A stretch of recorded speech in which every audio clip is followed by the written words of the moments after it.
Hey everybody, I go by a few names online, but I'm the creator of OSD Font Lab, and I created Font Lab to make editing the font in your analog FPV OSD quick, easy, and fun. The tool has been out for a few weeks now, and although I might do a longer, more in-depth video at some point in the future, I really just wanted to create a quick crash course style video to get you up and running with a custom font as quickly as possible, which in most cases is like under a minute. In a hobby centered around creativity and self-expression, I feel like the OSD in our DVR footage is easily overlooked, and my hope is that Font Lab makes the process of tuning your OSD's vibe to suit your style accessible to as many people as possible. So when you first load up Font Lab, you've got a blank screen here and a whole bunch of controls, and it can be a little bit intimidating if you've never seen it work before. So we're going to go through the whole process of creating a font here, and I think you'll find out that it's pretty straightforward once you see how it's done. The UI kind of gives you a clue of where to start here. We need to bring in a base font to start editing, and there's a couple things we can do here. You can either load one of the Betaflight defaults included in Font Lab, or you can import an MCM that you've downloaded from somewhere else, like Betaflight's site, or from an FPV pilot you follow or something like that. If you're new to editing these fonts, you might not have come across this format before, but .mcms are the default file format for these quote-unquote font files. If you've ever uploaded a custom font in Betaflight configurator, this is the file it's looking for. You can also import a PNG file that's been previously exported from Font Lab. We'll get into that a little bit later. But 9 times out of 10, you're just going to be starting with one of the Betaflight defaults here. And it doesn't really matter which one you choose because we're going to be swapping out a lot of the stuff in it anyway, but I like to start with a base where I like most of the icons. For me, that's usually Impact Mini. The next step is to load one of the font libraries available. These contain all the custom fonts that we're going to use to swap out our characters. This is kind of the magic of Font Lab. Up until now, this has been a really tedious process. But now it's as simple as loading one of these libraries and then selecting a font, and your characters are automatically swapped out. I want to get a little bit into the available libraries here. The Amstrad CPC, Atari 8-bit, BBC Micro, and ZX Spectrum are all classic 8-bit computers and have lots of fun, expressive fonts available in them. Damien Guard is a master bitmap typographer whose fonts are available free for use, and I've incorporated all of his fonts. These are really fun and expressive. I'm blown away at what this guy can do. There's also the old school PC library here. A lot of these are terminal fonts from the VGA era, and a lot of these have slightly larger cell sizes, 9x14, 9x16, etc. So if you want kind of more readable or utilitarian or larger fonts, the old school PC library is a bit better for that. Lastly, there's a rip of NFG's arcade font engine with almost 200 classic arcade game fonts. You can click into this field and use the arrow keys to quickly scroll through these fonts to kind of check them out. If Sheet View isn't really doing it for you, this is a good time to switch over to the HUD view, which gives you sort of a goggles-like preview of what your font is actually going to look like in your goggles. Just like in Betaflight Configurator, you can turn these different elements on and off if you don't use any of these. So you can basically customize this to look exactly like your goggles do, and then continue to scroll through fonts this way. Also, just like in Betaflight Configurator, you can also move these elements around, so you can get this looking just like your goggles do, and preview fonts this way really quickly. We're going to reset this for now. If you wanted to, at this point, you could be done. You could export this to an MCM or to a PNG. Or thanks to a code donation by Busha, you can now upload directly to your quad from a Chromium-based browser. Again, we'll get into this later because we're going to explore some of the more advanced features. After you've loaded a library in a font, you have a few options here. The stroke style determines if the diagonals are going to be included in the stroke on this. So if you want a little bit bolder of a stroke on your fonts, you can switch between these two. You can also, interestingly, switch this to lowercase. I don't know how practical this is, but I thought it was an interesting way to give everyone literally twice as many options.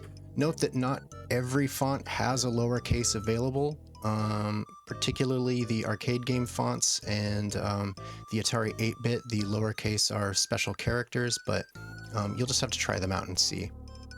Lastly, if all these built-in options aren't enough for you, there's also the ability to import YAFF files, which is a file format used by Monobit, a bitmap font tool.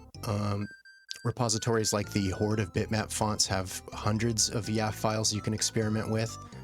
If all these options still somehow aren't enough, you can now download and drop in any TTF file from the internet. This is experimental. There's a million reasons why importing a TTF file and converting it to a really small bitmap file is difficult, but I thought I'd give people the tool to be able to play around with it. So you can just drop TTF files on here and adjust the size of the glyphs. Note that the tool tries to constrain the glyphs within this cell size, so wide characters like your M and W are going to cap out before the rest of the font. The more no-nonsense your font is, the better this is probably going to work for you. But again, feel free to get experimental and mess around with this. After you've replaced your characters, you can also nudge these around as a set to get your baselines to match up with your icons. The system tries to center these, and that's not necessarily always what you want.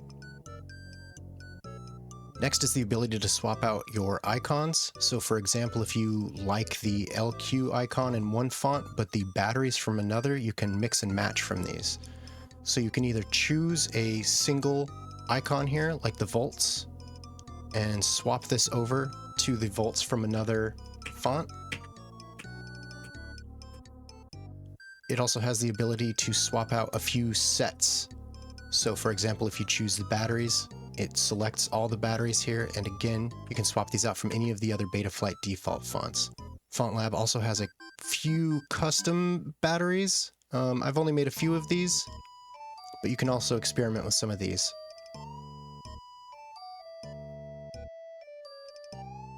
I also have a custom Radiomaster Pocket icon I made that you can use in the RSSI, LQ, and throttle icons. It's listed down here as RM Pocket. Next up, we have emoji support. By default, you can replace any of a selection of quote-unquote safe characters that aren't used elsewhere in the HUD. If you want, you can turn safe mode off and replace any character you want out of this sheet. So for example, if you wanted to replace your flight timer with a clock emoji, you could do so. Again, if your baselines aren't matching up, you can select individual glyphs and change where they are sitting. FontLab also has a couple custom crosshairs. And if you don't use your crosshair, I've included a few sprites that you can also just swap in to add a little personality to your OSD.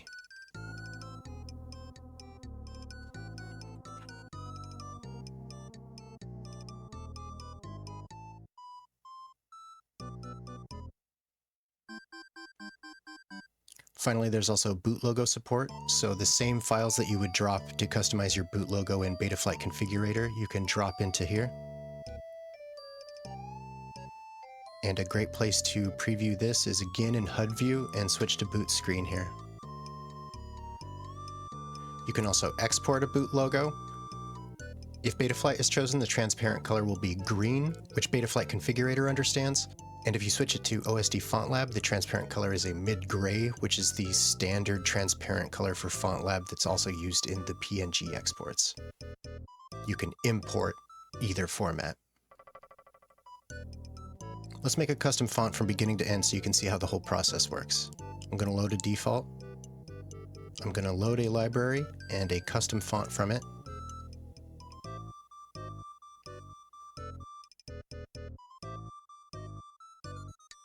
I'm going to choose lowercase just because. I don't like this volt icon, so we're going to swap that volt icon out with one from another Betaflight font. That works a little bit better for our purposes. It's sitting a little bit low, so I'm going to switch back, choose it, and move it up. Now it seems to be aligning properly. I'm also going to choose the battery here, and I'm going to switch to my circular battery. It's also sitting a little bit low, so I'm going to move it up.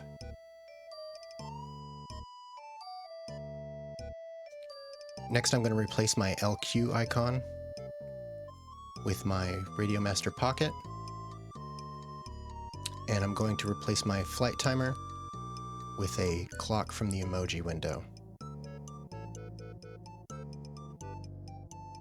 Oh, safe mode was on. I gotta turn that off.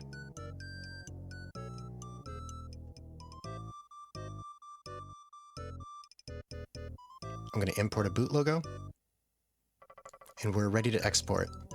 We can either export to MCM to upload it in Betaflight Configurator. We can export to a 1x PNG, so this is useful if you wanted to open it in an external image editor and edit it further. You can export to a 3x PNG, which is great if you just want to share your creation online. FontLab will import either the 1x or the 3x.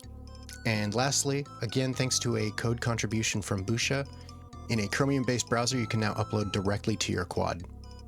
Plug in your quad, hit 2FC, it's going to pop up a little notification. Find your quad in the list here, hit connect. Wait for the progress bar to finish. And your custom font is on your quad. For demonstration purposes, we'll also export an MCM here. And in Betaflight, go to OSD, Font Manager, and open your font file. You'll see a preview of it here. Click Upload Font.